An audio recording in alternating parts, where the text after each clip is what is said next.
my sanity depends on this way of eating, on this diet. Me too, And man. this is a diet that human beings are designed for. Yeah. And if we are going to trust our government to provide us with, healthy food, I mean, I just can't go there because Yeah. I know how our government is run.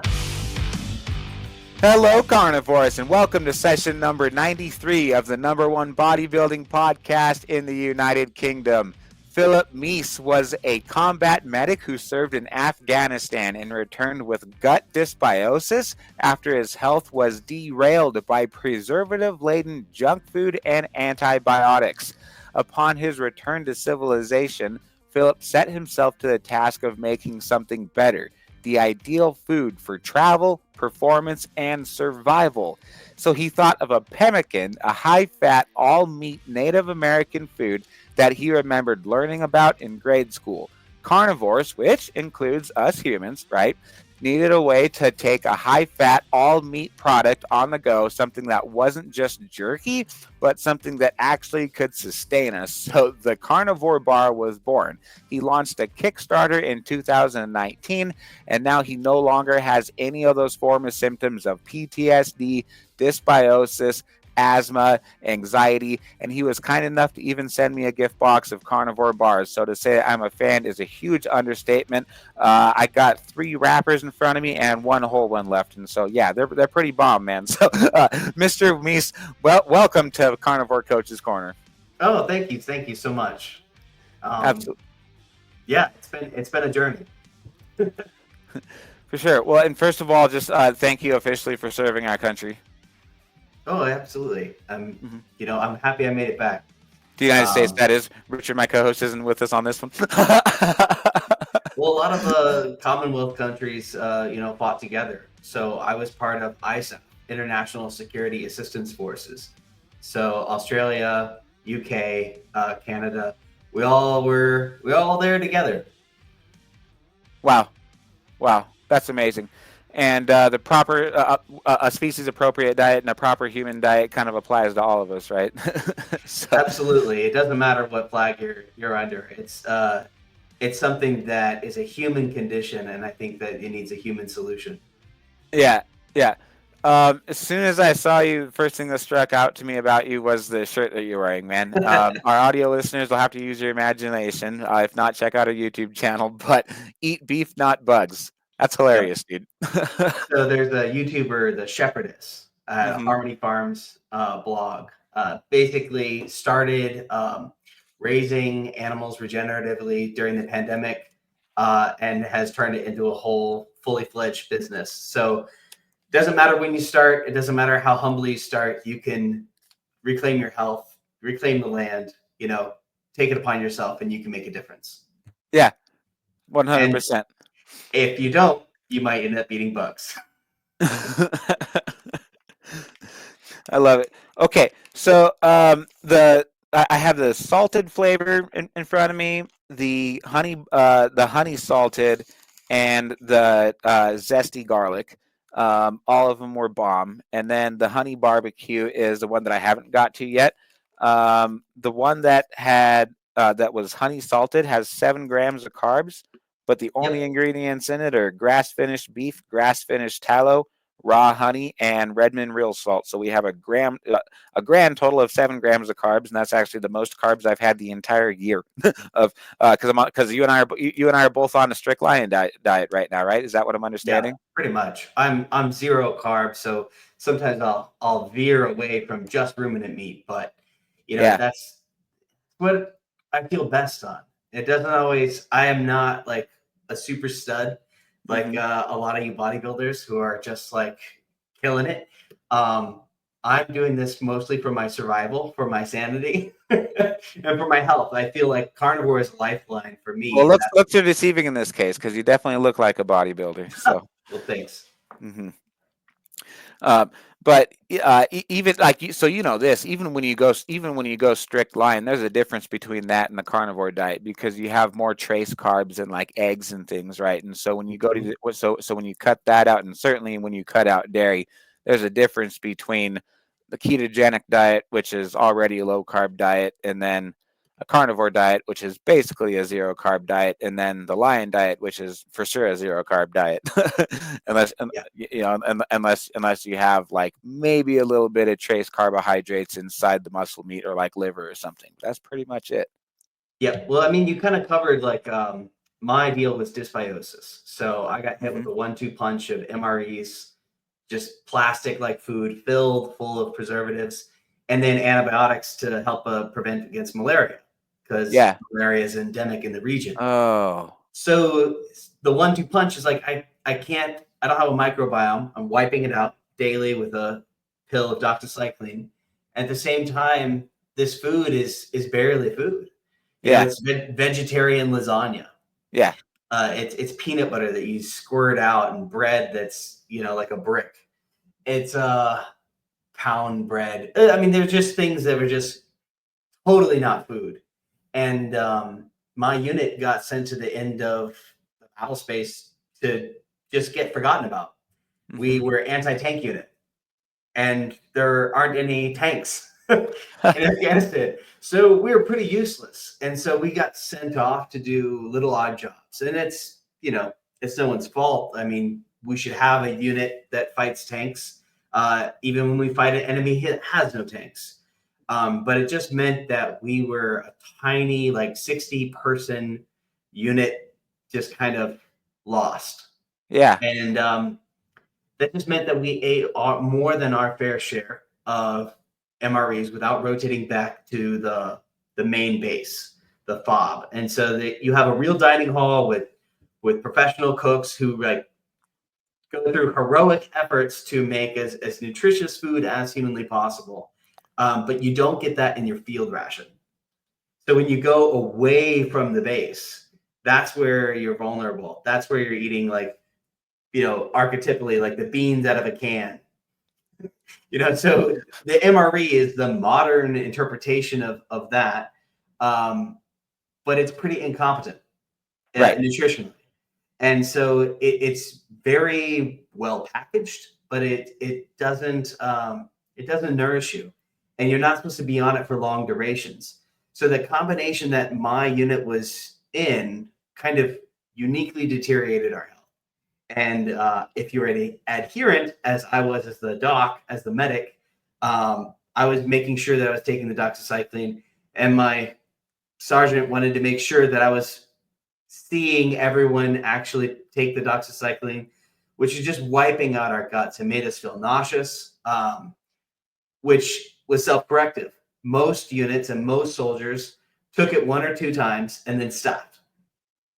But we were trying to be, you know, adherent. You know, we were trying to follow the letter of the law, and it ended up making us even more and more and more sick. So it's a horrible confluence of maladies that aligned up to create my situation. But when I came back trying to get healthy, you know, you go towards like whole wheat, you do like green leafy vegetables, you do like all these like green smoothies, juicing, like with the fiber, with the pulp, without the pulp, you know, these like green mixes and scoops, and maybe you need more iodine, maybe you need more this supplement, more that supplement. So I did all this health hacking garbage, you know, do the bulletproof coffee, and I'm like all jittery.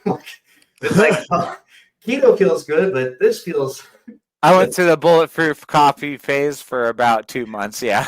Right. So it's like, well, there are points in this where I feel good, and then I go past that feeling. Like now I'm having anxiety attacks. And it's like, okay, so I'm missing something, and I figured it out finally. It took me an embarrassing amount of time, but essentially 2018, when I heard Jordan Peterson talk about his daughter Michaela on the Joe Rogan podcast, that's when it like reached a certain like height of mainstream awareness, the carnivore diet, like this amazing way to take keto further. And I was like, well, shoot, I've been pounding vegetables. Like my life depended on it, trying to get better, trying to get all those phytonutrients. I'm like, what is a phytonutrient? Me too, man. When I went keto, that was my biggest problem. Is I still thought vegetables were good for me, and so I was packing on the I was, and I just felt shittier and shittier, and I was like, well, I Yep. probably need more vegetables, right? Like I need more vitamin C, I need more of this. No, no, no, no, no, no, no. Like I was just pumping my body full of so many toxins, and I had no idea. I had no clue, and now I know Yep. better. Yeah, and it made me So do feel a you. lot worse. Cool.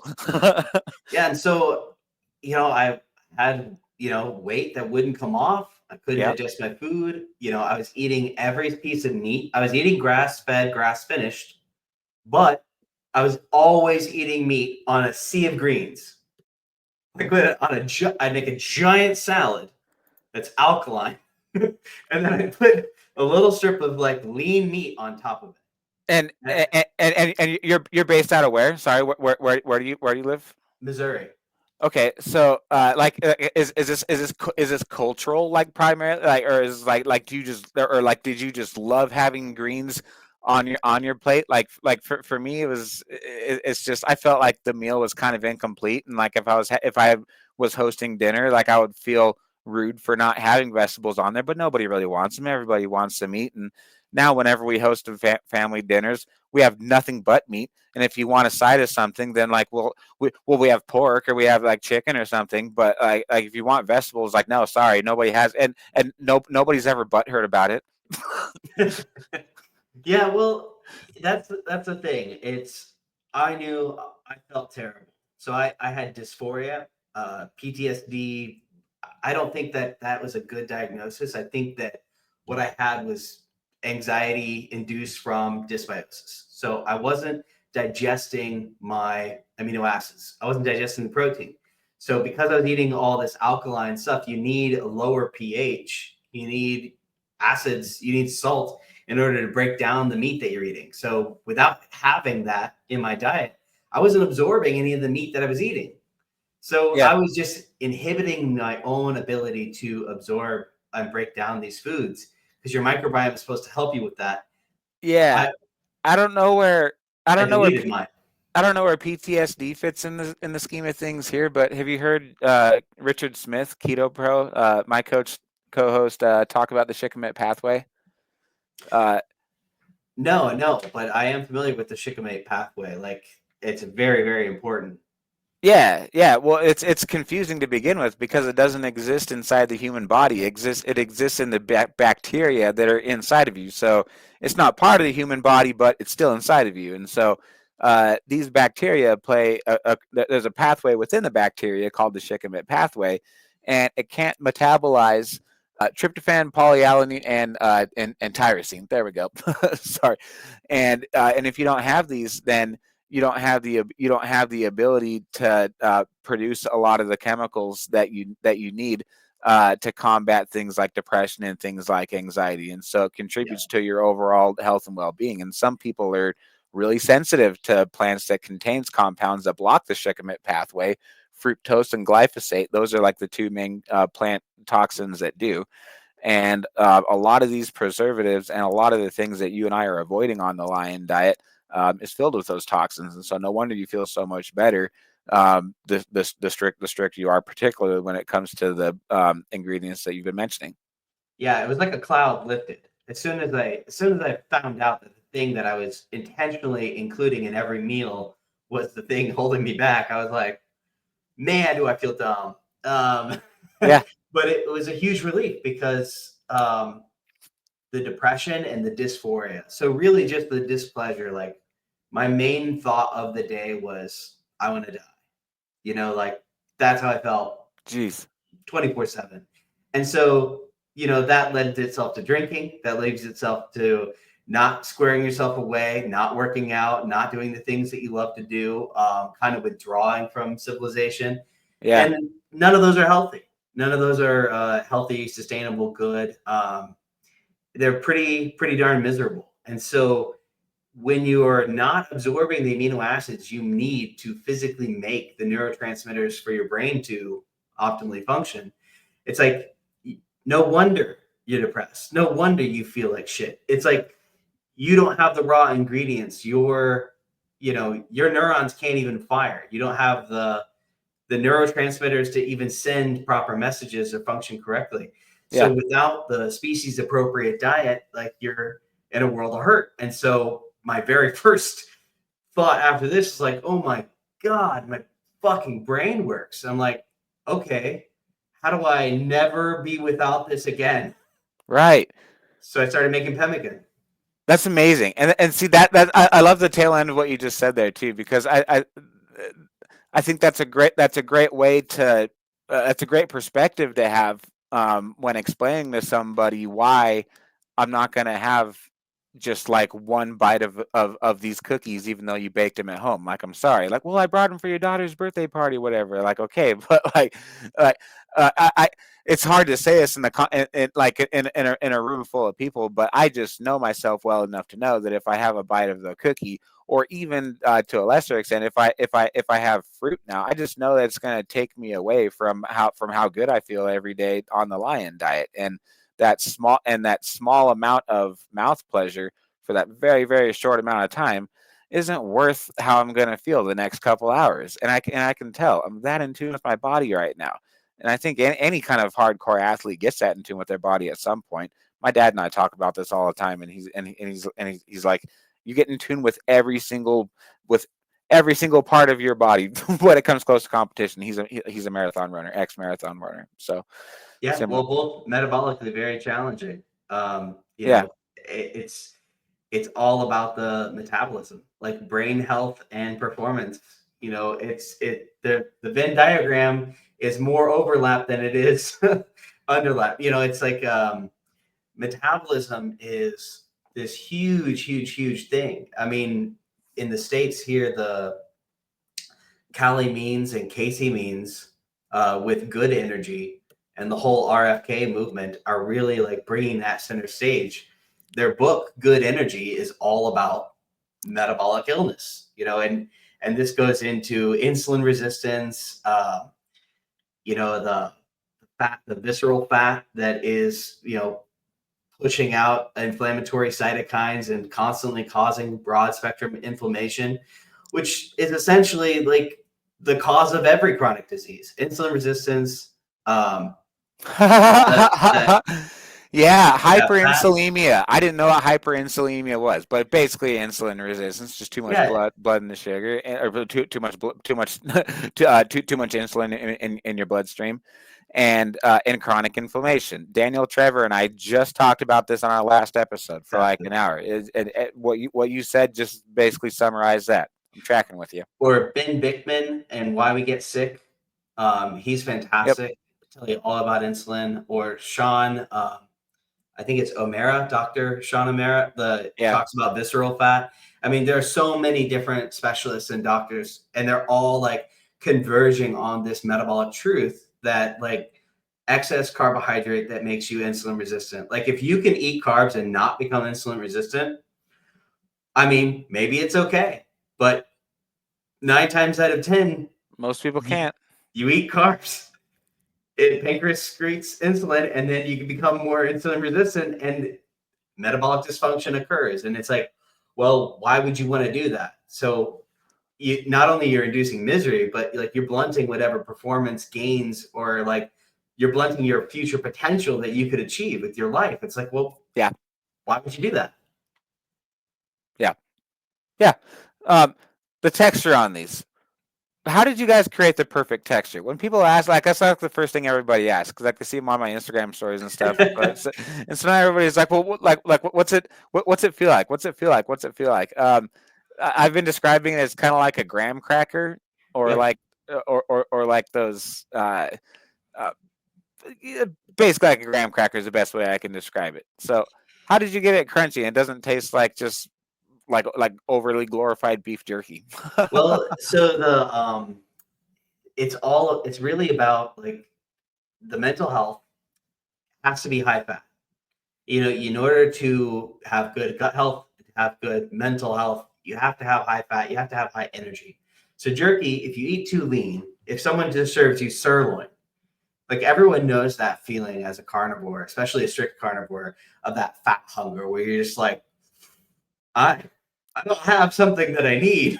Yeah. And I'm starting to get hangry, but I've just eaten a steak, but it was dry, it was lean, and I'm upset, and I'm not get satiated. your money back for that fucking steak, man.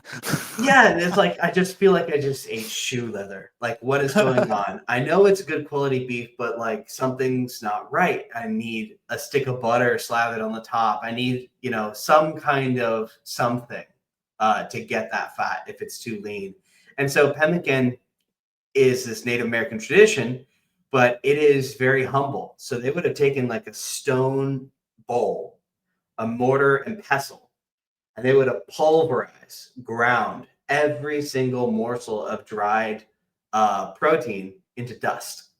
And so then they would have taken that dust and mixed it equal parts by weight with rendered tallow. Whoa. I just want to make sure I'm tracking with you. So what you're saying is that this is not just like a natural food source to begin with, but it sounds like it's that there's an ancestral component too, which makes it even more in line with the species appropriate diet, I guess, if you want to think of it that way.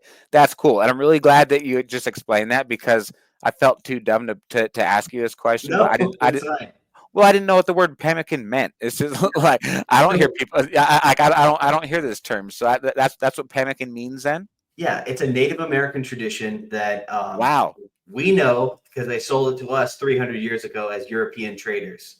However, there is no origin date. It's like the bow and arrow. So it's thousands and thousands of years old.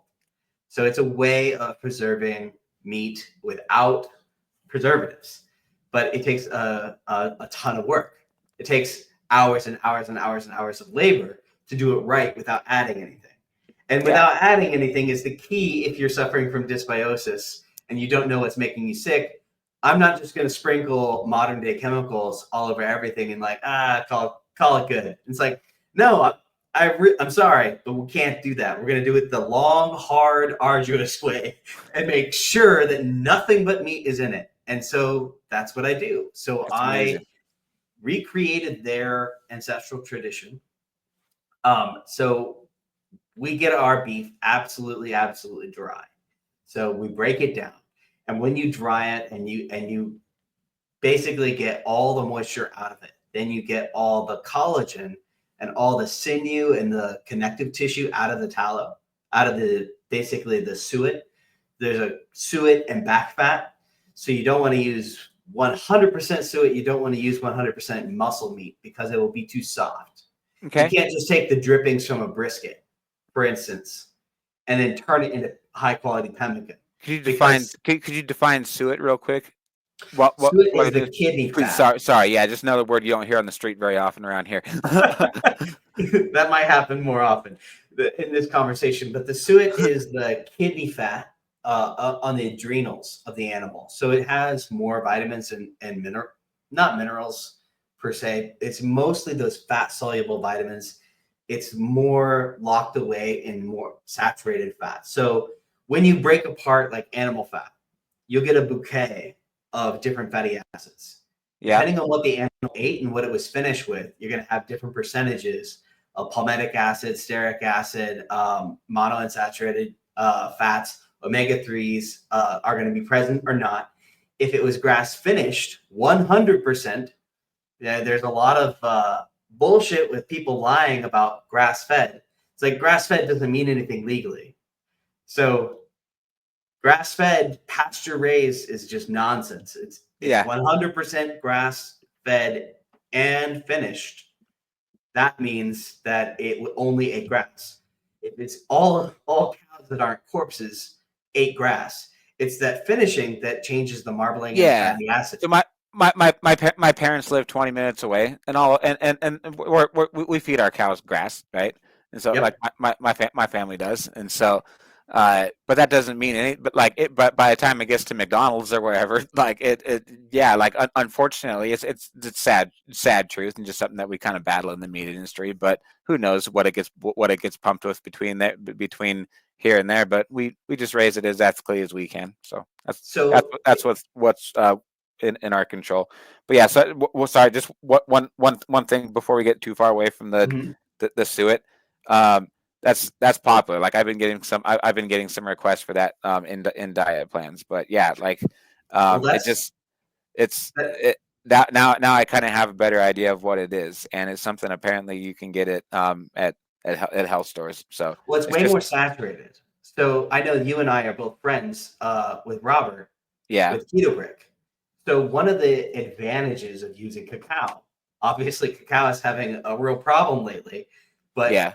cacao is like 60% stearic acid. So that's more saturated than the beef component. The That stearic, and I think they have tallow beat on choline too. If we're gonna if I could be wrong, but I think there could be more. So that's why I say if you're splitting hairs between like cacao butter and tallow as a fat source, skin quality, I think your skin will probably give it away if it's working for you or not. If you start getting zits out of nowhere, then there's something in the cacao products that just aren't agreeing with you. and And there I are don't and I varying never degrees. and I Yeah, never find that with tallow. So I'm always safe with tallow. you have varying degrees of quality of cacao too. So there are people who, Okay. go to the ends of the earth to find high quality cacao, and then there are people who will just take whatever from China. So it's Yeah. it's basically it's a wild west out there with finding claims, but at the end Nobody of the ever day, gets addicted to beef tallow either, too. By the way, like I'm pretty sure cacao, cocoa, like that whole family of plants is like not too different than cocaine. So, well, maybe who's to say? I'm not the botanist, but the fatty acids are the biochemistry is where the magic happens. So the sure. magic of pemmican, the magic of grass-fed, grass-finished, CAFOs, all the different things, the feeding practices, the 180 days for the cattle, these change the fatty acids. And these fatty acids are everything to It really undoing. messes them up. Yeah, you're going to have much higher omega-6s to a much less favorable O6 to O3 ratio, and that's going to contribute even more to your inflammation. Well, specifically what I'm interested in is beta oxidation. So it's how your body Okay. metabolizes fat. And so beta oxidation, so your metabolism is basically cured for eating more saturated fats.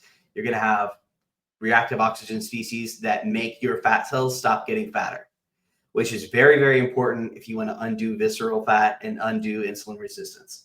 So tallow is the cure, is the long story short. And Yeah. it is more complete and more natural than cacao. But So where cacao has an advantage is that stearic acid, and only grass-fed, grass-finished beef has 20% stearic acid. Almost all of that stearic acid is gone when you CAFO and when you corn feed or when you give them a commodity grain. You're keeping the palmitic acid, which is nice and saturated. It's still good for you, but you're killing that stearic acid advantage that the grass-fed, grass-finished beef has. And so I just advocate for that, because when I go to make the highest quality pemmican I can, I'm going for the suet from a grass-fed, grass-finished animal. And that is the highest concentration on the animal of that saturated fat. And that makes it firm, which gives us the texture. So this is a real long conversation to get back to your question of how I make it that texture. That is so unbelievably brilliant, dude. And so like when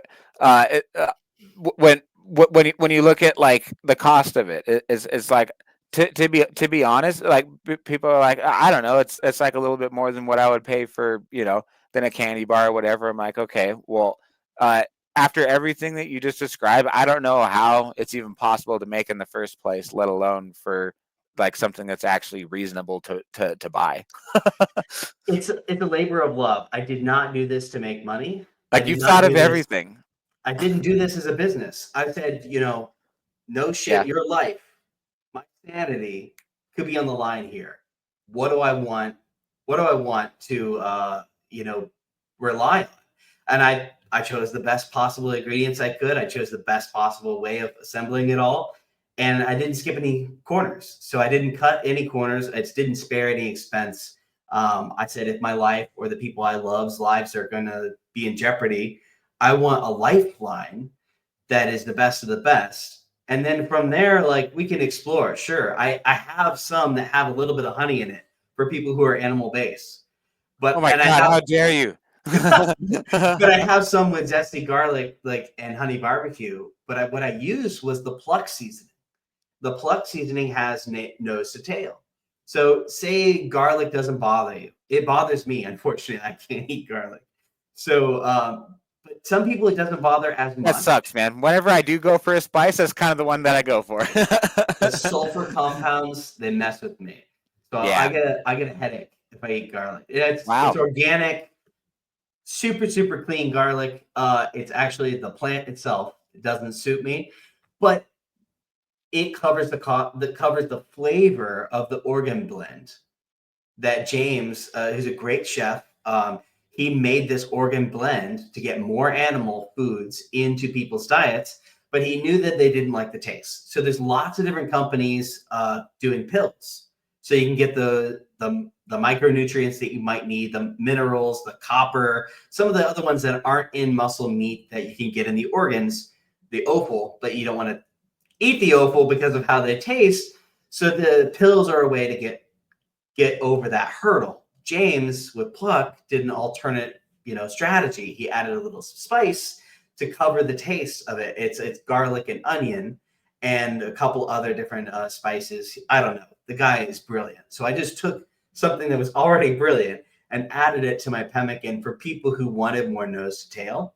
Because when I added organs, truthfully, when I added organs by themselves, I didn't like the taste. And I didn't meet anybody who liked the taste of organ meat, especially dried and concentrated. Because that's a big part of pemmican is like whatever you create, whatever quality you start with, you're going to concentrate that flavor. And so if it's not great, you have nothing to hide behind. There's no sauce. So, you really have to start with something high quality. Yeah. Do people like typically just eat them out of the package, or do they put them in bone broth or like other carnivore recipes? Like, cause the texture kind of reminds me of pork rinds. So I just eat item plain. A lot of people put them in the freezer. They like the firmness. The fat will get more firm in the freezer or the fridge, but it's completely unnecessary. I also had people set them out on a hot day and let them get melty. So people prefer all different kinds of textures, and they put it in ice cream, they put it in stuff. But for me, I wanted something that was shelf stable. So God forbid I get sent to Afghanistan again. I would have something that would I would be able to take this diet anywhere in the world I got sent. And also, with governments not being somebody I particularly feel interested in trusting again after Afghanistan and my experiences, I wanted a meat source that I could control, just straight up. Yeah, I love it. Organ meats, are those something that you eat like just in your diet otherwise? I think liver is like the best one. I think I get them confused. Vitamin B1 and B3. I think you can supplement. You can get a little bit more in beef liver, but the copper is definitely only found in liver. It's not found in the muscle meat. So you have copper, zinc. You have all these people know sodium and potassium, right? Sodium, potassium, those have to be relative to each other in order for your electrolytes to work. Element and other brands that sell electrolytes, you say you need magnesium, you need this. Every cell in your body, every ATP molecule of energy has magnesium at its core. And so there's a lot of these minerals that you might not be getting 100% if you're eating just muscle meat.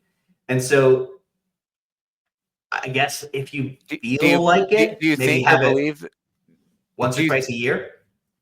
Do you think or believe that there's a higher degree of bioavailability between 50 milligrams of zinc that you get out of liver versus 50 milligrams of zinc that's on the label of a product off the shelf at your supplement store? Absolutely, 1000%. Because when people, I mean, I would really advise people to look up the different forms of magnesium, because that's an easy one.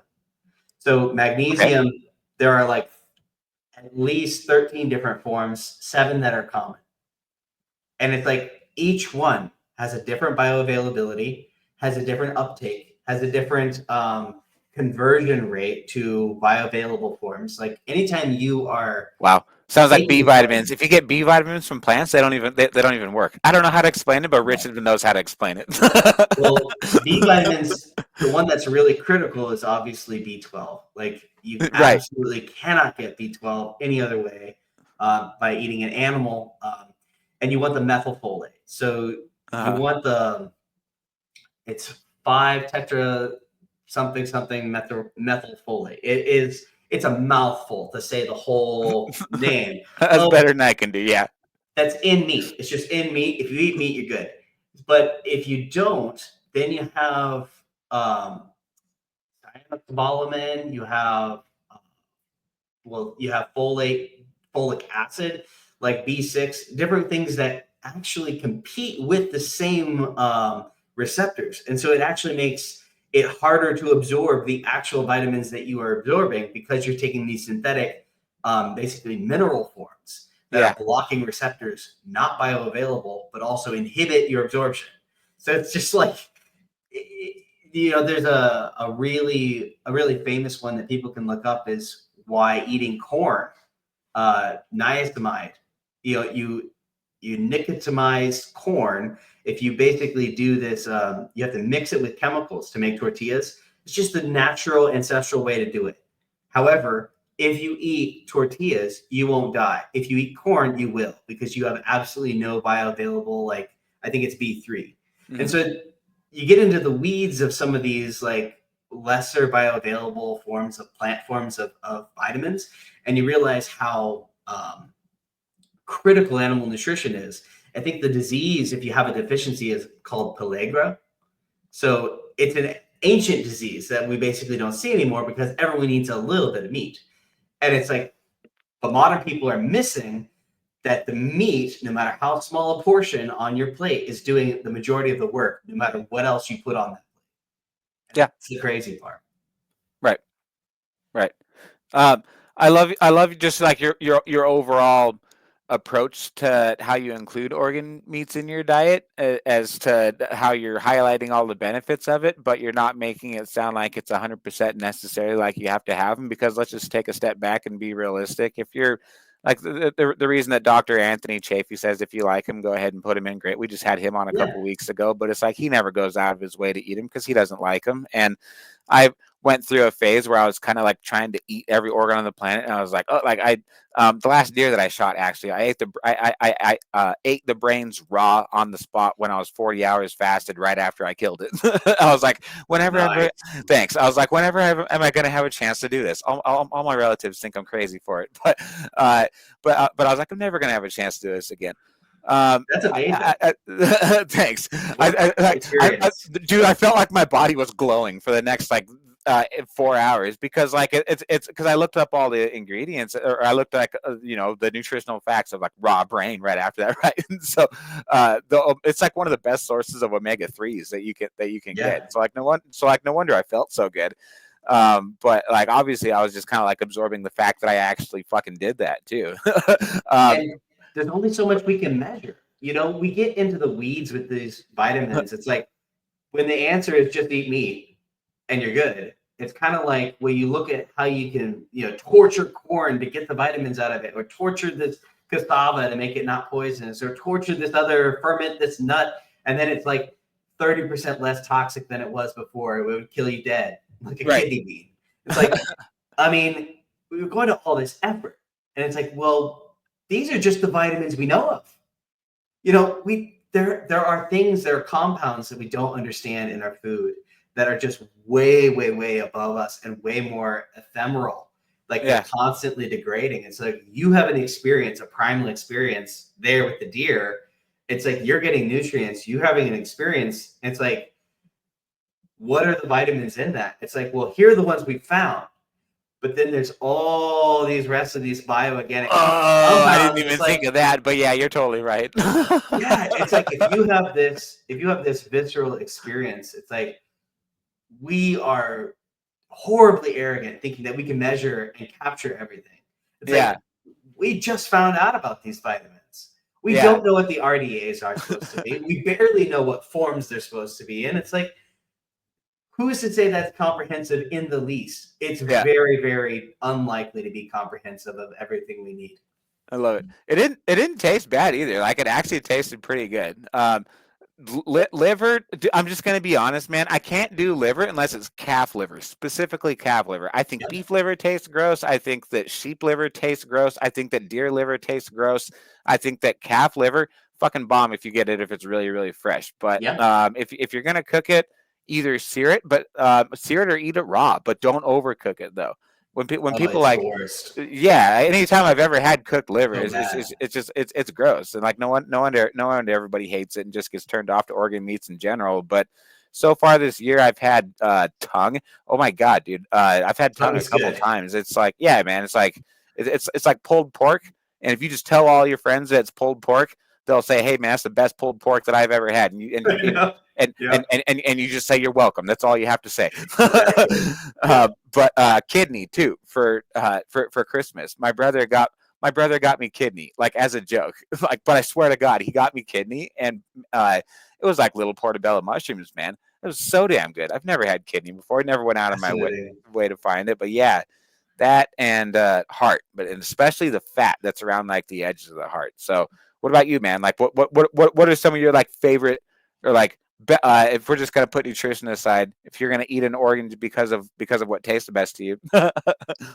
Occasionally heart tastes really good to me. There's like raw or cooked? Usually cooked. Try to be, It's any heart or beef heart? Well, beef is the one that primarily, but I've also had venison. That's cool. Yeah, there's like a tanginess to it. I know they say it's high in CoQ10, but it's a little like kind of rubbery, and I don't love that texture. But there's a kind of a satiating, like satisfying, like zing to it that I don't mind at all. It's not like a ribeye. It's not like a normal steak, but I could see that there might be something there. It's like I could see as a hunter gatherer, like or a hunter, a shitty hunter, that you might try it every once in a while. I love it. Bone broth, you make any of that at home, or like do you do anything that way? We always have our crock pot on, man. It doesn't matter. Doesn't matter what time of year it is. There's always bone broth in there, because I just don't know how I don't know how you can say no to the collagen, to the glutamine, to and here again, that glutamine that's in that bone broth, that's that I can smell, that's like walking distance from me right now. I know that is way more bioavailable than anything that they're selling at the supplement store that says glutamine on it. Absolutely, because it's in the right form. Especially L-glutamine. Yeah, it's very perishable, and so perishable and bioavailable tend to coincide. This is kind of why. Yeah. This is why pemmican is so much effort, because that's why this thing is so mind-boggling. Yeah, because it's bioavailable. If it's bioavailable to you, it's bioavailable to microbes and to rotting. And so that's the conundrum, because when you have preservatives, or when you have stable forms of minerals and vitamins, if it's stable, that means you're going to have a hard time breaking it down. And if it's preserved, those preservatives work inside you just as well as they work outside of you. So there's not some magic portal here where you put it through your mouth, then the preservatives are suddenly deactivated. It's like, no, it's preserved, and it's going to be preserved all the way through. Your microbes are not going to be able to break that down. They can break down some plant fiber, but they're just going to ferment it, and that's going to cause bloating. That's not necessarily going to be beneficial for you either. Right. So it's like your body was designed to absorb things that were fresh, that were absolutely bioavailable, and would spoil almost instantly. And pemmican is a hack because you're removing the moisture. Their life on this planet, on this blue world, has taken for granted pretty much two things: the presence of oxygen and the presence of moisture. If there isn't any, you're in a very unusual circumstance for life, and it has a very hard time growing. Mold doesn't grow, bacteria doesn't grow, fats don't rancidify if they don't have the cofactor oxygen to basically start to unwind or oxidate or burn that fat. And so if you can seal it away from oxygen and you can get it absolutely dry, you have this magic window of extremely bioavailable food that is in the right form, but also shelf stable. Yeah. Cool. Yeah. I love it. You and I have a lot in common, man. We eat the same way. We train like I think relatively similar. But I think that you and I are both in this diet for another reason that we really haven't talked about yet. We're both just really busy motherfuckers, right? That are that are like we do everything. Well, I don't know about you. Your company is for sure much bigger than ours, but like. I kind of do everything, you know. Rich, he's a business owner. He does everything, even you know, business owners of large corporations, right? It's like they're always busy and they're always trying to get the most out of their day. And I'm on a raw meat diet for half of the reason is because I love raw meat. It's great, but the other half of the reason is why would I take time that I don't have to make something taste not as good and and to cook nutrients out of it when I could just when I could just save more time and get better sleep and get more out of my sleep. It's like I only sleep 5 hours a night. That's all I really have time for. But I also wake up without an alarm clock every single day because of my circadian rhythms and because I'm so dialed in with how I'm doing my meals and everything. But also because I'm in a ketogenic state, right?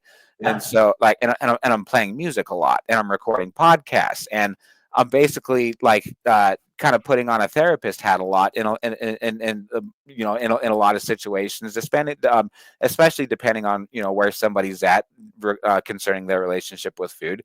So, you put that and then, having a family on top of it, man, like that's just a busy lifestyle, right? It is. I don't want to accomplish anything less than I'm doing right now because that's just kind of how I'm wired.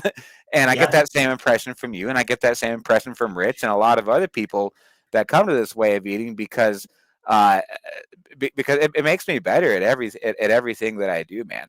And so it's a question of like what compromises should you make? Like what compromises are reasonable to make? Like here we are using all this technology to speak about eating brain and raw meat. So, you know, there's a kind of a tension or a paradox here. But at the same time, it's like, you know, my thought with the pemmican was people are addicted to convenience food. Food ready to eat, fast food, whatever you want to talk it, they're go. They never stop. And it's like, okay, but all that food is absolutely toxic and will ruin you. Yeah. It will ruin whatever your goals are. You know, there is convenience food ready to destroy it. Whether it's sleep, libido, happiness, and you're going to pay a price. And you're going to pay a price from it. You're not going to pay a price right then in that second because you'll have more mouth pleasure if you go get if you run across the street to Arby's.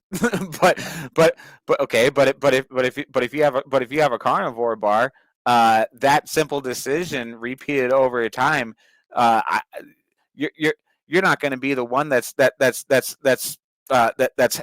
having to pay for it medicinally on the back end, like your doctor wants you to. Yeah, exactly. Paying for a pharmaceutical or medical intervention is the most expensive way to pay, and it's not transparent. So when you eat shitty food, you're signing up for hundreds of thousands of dollars of medical bills and lower life expectancy and suffering. But that's not in the fine print. There's no fine print. You are signing through a black box of suffering that you didn't know you signed up all for. Those people that Phillip just described to you want your money. and so that's why when people are like, what? You guys are selling a meal replacement bar. How dare you sell stuff on your podcast? I'm like, no, this isn't this is not a business plan to become a millionaire. You don't understand. No. Like No, this is a product that is a miracle to begin with for people like Philip and me that eat nothing but red meat and water, salt, that take our health this seriously. Okay, I gave my daughter one bite of it, and she kind of goes, "Thanks, Dad," and just mentally I was like, "Okay, the rest of these are for me," because because I know that she'll get 10 times more out of a keto brick, which is still awesome, you know, and something that I'm gonna actually be reintroducing pretty soon. I'm gonna put in probably like one of those a week. I don't want to get too far away from where how good I'm feeling just being 100% strict lion right now. But I think just coming back to the carnivore bars, though, that's why I like this one so much, is because it's I don't have to break my diet for it. Like, my diet is already as pure as it can possibly be. Like, no caffeine. I haven't had caffeine in 8 weeks now. Right. Almost 8 weeks. Sorry, 6 weeks. Maybe if I had caffeine, I would have remembered that better. Well, no, so that's a great. But like this doesn't. But like these don't even break the lion diet, man. Exactly. And so if you're trying to be grass-finished beef, grass-finished tallow, and Redmond real salt, bam, Yeah. that's a lion diet in a nutshell, in a bar, in a package. But if you're trying to be hardcore and really, like, you know, understand all the variables that are going into your body, every single ingredient, bar no exceptions. The carnivore bar is a great tool for that because you know exactly what's in it. But if you are traveling and you are stressed and you're trying to go caffeine free, man, a little bit of hunger in the wrong time, like, or a little bit of like, hey, I didn't sleep tonight, I'm gonna break my like 6-month streak because I'm hungry and I'm frustrated, and this big deal that I was trying to get didn't go through, and I'm really, really, really tempted, and I'm lost in an airport somewhere, and I'm like, I have nothing good to eat. It's like these are the situations of real life that put people in a place where their willpower is really challenged. And that's when they fall off the wagon. And then that's when they blame it on their on their husband or their significant other or somebody else is eating something around them. I'm like, no, take total ownership over your decisions. You weren't prepared. Exactly. And I know that I don't have the willpower. I honest to God do not have the willpower. I am not like Robert. I am not like you. I don't know how you guys are bodybuilders and that you are so strict for so long and so dedicated. I'm in awe of it. It's an amazing amount of dedication. You're too kind. But at the same time, it's like, well, okay, what am I going to do about it? Well, I'm going to prepare. I'm going to be prepared. I'm going to be a Boy Scout. I'm going to be a soldier. If I don't have it, I'm going to make sure that I have the tool to succeed no matter what and not fail my mission. And for me, that's like, well, I'm going to make as much pemmican as I can. I'm going to crowdfund it so that like we're at least break even. And then I'm going to make it the best pemmican I possibly can to as many people as I could possibly serve it to. And we have been rolling blackout, selling out since 2019. Since 2019, yeah, you made it past the 5-year mark. I think I heard a statistic that it was 80 or 90% of businesses fail within the first 5 years, right? Yeah, that's true. That's true. So yeah, so you made it past the 5-year mark, and guess what? So did I. Woohoo!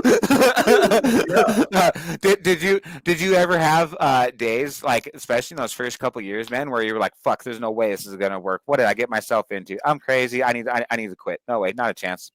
Yeah, you know. Even a couple weeks ago, I mean, it is a constant roller coaster. I can relate to that. I can 100% relate to every word you just said. Yep. So you'll have something go your way, and you'll have something go better than expected. Yeah. And you'll just be on cloud 9. I'm unstoppable. And those are the days that make it worth it.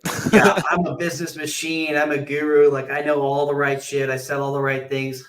Hoorah me, yeah, good. And then the very next day, someone quits, a production line goes down, you lose a SKU, a machine breaks, you're down on your back in trash, like trying to fucking figure this thing out, and it's just beyond you. You call the person that's supposed to help you fix it, they don't answer. Yeah. they're on vacation. Then you call the next person. They can't help you. Yep. They tell you to go fish. You got a family meltdown happening at the same time. Like, oh yeah, man. You're pulling out the little. Those are the days you want to throw in a towel and just say, "No, I'm done." Yeah, and that's what separate. And that's when you have a decision. When you look in the mirror and you say, "Am I gonna win? Am I gonna finish what I started, or am I gonna be a quitter?" And well, nature gave me the ultimate can't quit, because my sanity depends on this way of eating, on this diet. Me too, man. I literally can't quit. I've wanted to quit many times, but it's no tribute to my strength. It is literally, this is a diet that human beings are designed for. Yeah. And if we are going to,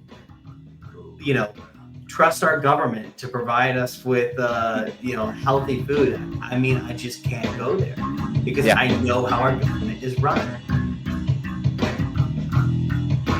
What's up, carnivores, lions and lionesses too? Don't want to leave anybody out. So friendly reminder not to overtrain your muscles or your mind for that matter. So we're going to take a break for a couple minutes. I'm going to share with you something inspiring and then something entertaining for a second. Then we'll get back into the show. Every week we feature a listener-inspiring success story from one of you. We call it LISS for short, not to be confused with low-intensity, steady-state cardio, because we don't like that.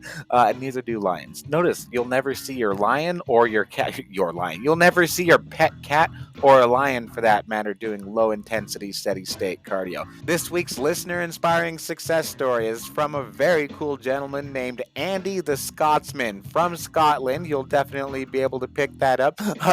Follow him on Instagram for sure, okay? It is at Andrew_6.8. Love this guy's profile. You can't miss it. It's the guy that has like all of the gigantic steaks, way bigger than the steaks that I'm posting on my pictures lately. So thanks a lot for sending in this message to us, man. It really means the world. Hey Cole, awesome podcast, awesome information. It covers the two best things in life as far as I'm concerned. That's diet and exercise, and you've got it completely combined. Carnivore diet, strength training, it's all wrapped up in this one podcast. So do yourself a favour, listen to Carnivore Coach's Corner. It's exceptional in every way. The guests are exceptional, the information's exceptional. It's just fantastic all round. I listen to it on a daily basis and I love it. It's helped me so much. Thanks Cole, thanks everybody, take care. So there you go, everybody. Andy from Scotland, and I totally put a link to his Instagram profile in the show notes of this podcast. So thanks a lot for submitting your success story, Andy. If you are a listener with an inspiring success story, send a video or an audio over to Rich or myself. Instagram, email, whatever is easiest for you. We'll get your message out so that everybody can hear it. The carnivore community is growing across the globe, and the more we all share what's working, the more that we learn and grow from each other. In other news, there is still no shortage of fraudulent coaches online, like this guy that you're about to hear. Not me, the other guy. And so beware who you are listening to on social media. Clowns, bellends, excuse my language on that second word, but whatever you want to call them. Here's another deceptive Instagram reel that was sent to me by one of our listeners, so keep them coming, guys. Somebody needs to say something to these fake coaches that are spreading misinformation. So that once again, just send me whatever video's got you confused on your facts, and Rich and I will help you pick it apart. Here we go. Listen to this. Stop eating carbs if you're trying to lose weight. Hell yeah, finally another coach who knows what they're talking about. I've been saying the same thing for years. This is the shocking reason you hate the scales after eating pasta and bread. Carbs break down in the belly and get stored in the muscles and liver. When that happens, they suck up water, which is why the scales go up. Time out. You were doing so good too, and so those carbs are also going to create an insulin spike, which we all know is going to signal for the dietary fat that you're eating to be stored as body fat when it otherwise shouldn't be. In the reverse, when you cut carbs, you lose water, so the scales go down. Also, you probably don't know this, but consuming glucose or carbohydrates in any amount is going to lead to something called glycation and then chronic inflammation, which definitely does contribute to weight gain. If you've never heard of glycation before, look up any of the work that Dr. Robert Kiltz or Daniel Trevor have published on this topic. At the start of the diet, the quick weight loss is mostly water. And don't even get me started on glyphosate and fructose. Even this orange from the grocery store has glyphosate and fructose in it, which blocks something in your gut called the SHIKIMATE pathway. This all creates the perfect storm that prevents your body's ability to properly metabolize the amino acids tryptophan, phenylalanine, and tyrosine. Thanks, but as a natural bodybuilding coach, I want my athletes to be muscular and mentally stable. And if you had a binge weekend, you didn't put on 2 kilos of fat overnight. It's mostly fluid. Time out. I hope you're not encouraging overeating, because it is definitely possible to store 2 kilograms of fat in one weekend. I've done it myself, not proud of it. This is way before I was keto 6 years ago. But go to any natural bodybuilding competition and watch people binge eat on carbs, and if that weight doesn't go away a week and 2 weeks and 3 weeks later, that's not water weight, bro. That's fat. So now you understand this, you can be less worried about scale movements and focus on being more consistent with cutting empty calories and actually losing fat. I've put together a free calorie cut guide. Really? Calories in, calories out again? Does not apply to the human body. We're not steam engines. The human body is way more complicated than that. So all of a sudden, especially when you go keto, tracking calories is not so black and white because of everything that's changing inside your endocrine system, aka your hormones. So stop worrying about the calories, worry about your junk carbs, and start eating the right food. So there you go, everybody. Back into the meat now with Mr. Meece. One last thing, though, is calories in, calories out. If you're confused on that topic at all, we haven't talked about it for a little while. Scroll back to session number 47. We talked about it in quite a bit of detail, why we don't track calories. Groovy? All right, back into the interview with Mr. Phillip Meece. Nature gave me the ultimate can't quit, because my sanity depends on this way of eating, on this diet. Me too, And man. I literally can't quit. I have wanted to quit many times, but it's no tribute to my strength. It is literally, this is a diet that human beings are designed for. Yeah. And if we are going to, trust our government to provide us with, healthy food, I mean, I just can't go there, because I know how our government is run. And, people are excited about RFK. They're excited about food being cleaned up. And I'm like, okay, cool, maybe. But I'm not going to hold my breath either. Yeah, I'm excited about it too, but I'm like, you still got to do what's in your control, because 4 years later we could be back to the drawing board. But let's not get political. Yeah, well, people put all their hopes in a political messiah, and it's like, people want your votes, just like big corporations want your money. It's like, if they want your money and they're getting it, you can't trust what they have to say. Like, unfortunately, that's the world we live in. And it's like, you have to be self-reliant. You have to look the person you're talking to in the eyes and say, okay, what are you about? Like, what's your goal? What are you after? And it's like, for carnivores who are after their own survival, I think there's a kind of open-faced commonality. It's like, hey, I'm struggling with this thing. Hey, I tried to eat more green leafy vegetables. It went awful. Like, now what? What should I try? Please help. And so I think there's an authenticity to that experience that resonates across our journeys, our health journeys, trying to find what works. And it's like, we have to take this into our own hands. We have to take ownership. We have to be a part of the solution. Nobody's going to come and solve it for us. Right. Statins have been proven to have Alzheimer's-like effects and to age you, and everything that you're saying is a complete opposite. Yeah, and to connect those ideas, I know exactly where you're going, but statins being the cholesterol lowering drug, cholesterol being the war on fat, pemmican being 50% fat by volume, these are all related. This pro-fat, pro-mental health movement, pro-individual autonomy and sovereignty is all about fat, because if they can get you to not eat meat, especially not fatty meat, then you won't have the strength of will, strength of character to stand up against this nonsense. And they keep publishing this nonsense with bot science, with statins that are like, why are we trying to lower cholesterol? Well, cholesterol is what we can measure. It's like, well, is that the best way to say, to measure cardiovascular risk? It's like, well, triglycerides are actually a better metric to measure this, but it's harder to test for. So we're not going to test that. It's like, why are we only testing the things that we have drugs for? I know, man. The problem is people just still think that cholesterol is bad for you. Just when I was working out a couple weeks ago, man, I was listening to the radio and this ad for, because like we don't watch TV. We like basically don't have any screen time in this house. They get, our kids get 30 minutes of iPad a day, and that's it. Like other than that, their attitudes just go to trash if they look at a screen more than that. Here I am looking at a screen, right? But I'm so sorry.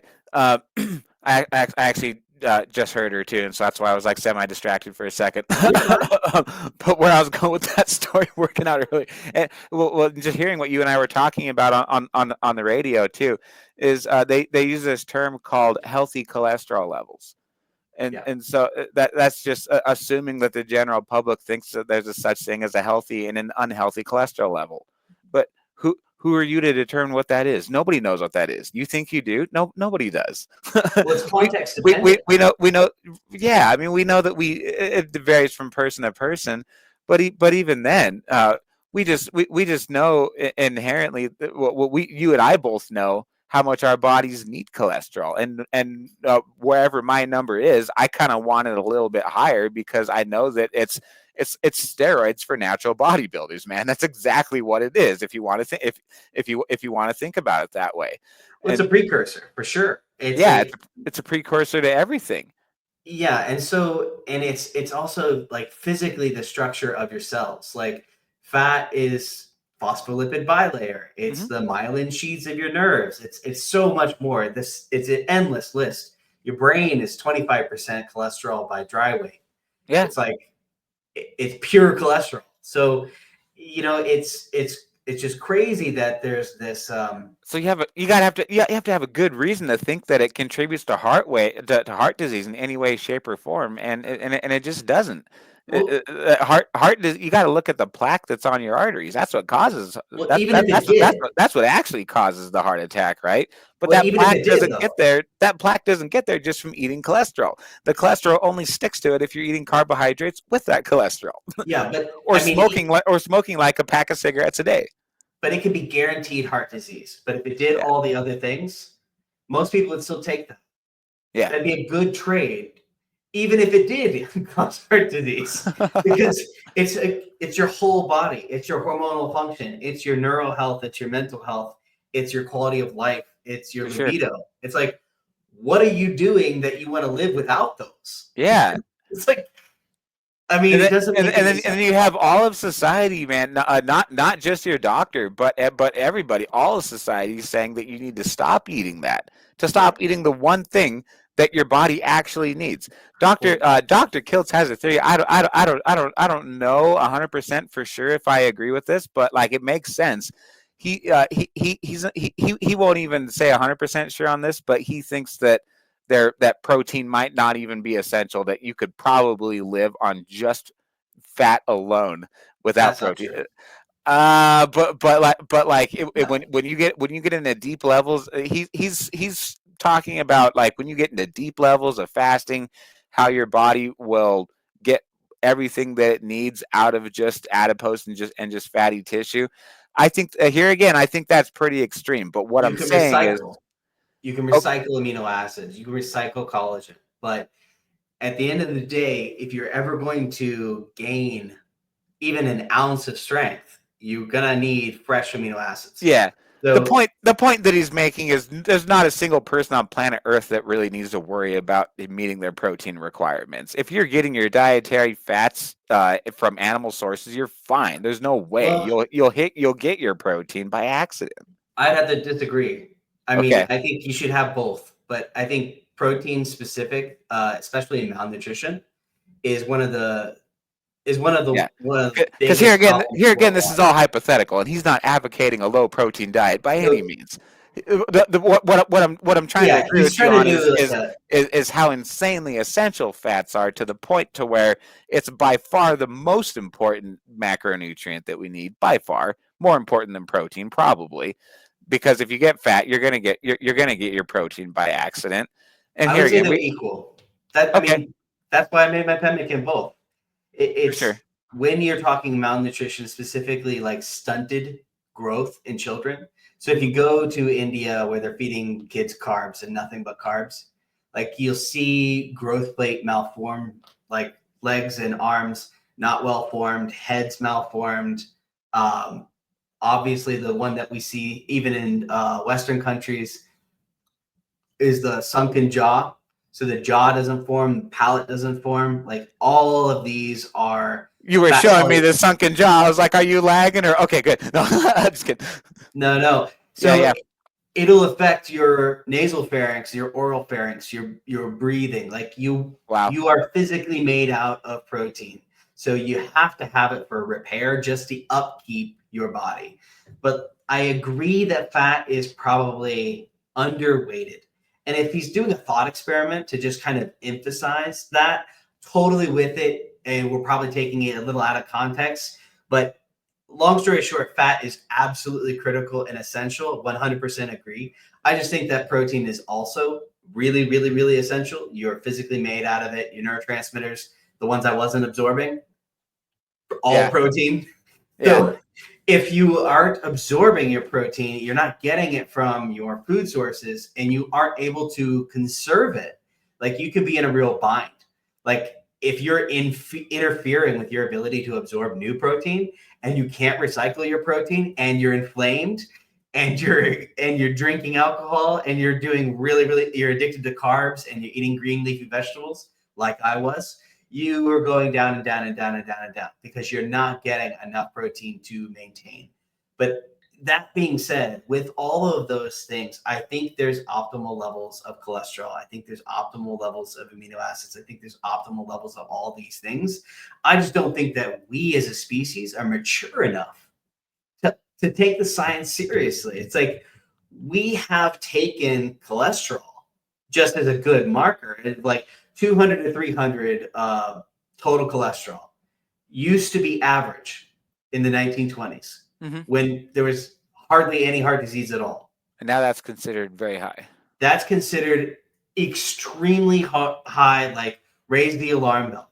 Yep. And no one is talking about that. The literature. Like your doctor is like, get on statins immediately, and how dare you think otherwise? If you're over 100. And so it's like, well, why is this metric allowed to just change willy-nilly? It's like, well, heart disease has increased in prevalence. It's like, okay, well, it's not the old food that's causing a new problem. You know, what about seed oils? What about all this excess carbohydrate? What about all these chemicals? It's like, what about all this fructose? It's like, what are we doing with all this other crap in our food that's new and novel, just like the chronic disease that's new and novel? Yeah. Now, when Joe Blow goes to the store, listening to our podcast, goes to the store and is looking at ingredients that are on the back of protein bars, whatever, should they be looking for just sugar, just processed seed oils, or is there like a number of other names that they should be worried about and kind of cause red flags when it comes to oils that may look healthy, but in reality is just like another word for for seed oils? So if you're reading like if you're trying to eat healthier processed food, I think you're pretty screwed. Like this probably isn't the podcast, because pemmican is out there on the carnivore movement. But what I would say, if you're a dedicated carnivore and you take your health very seriously, and you try to compromise with some gas station food, really watch what you compromise with. Like BHT and BHA are cancer-causing preservatives.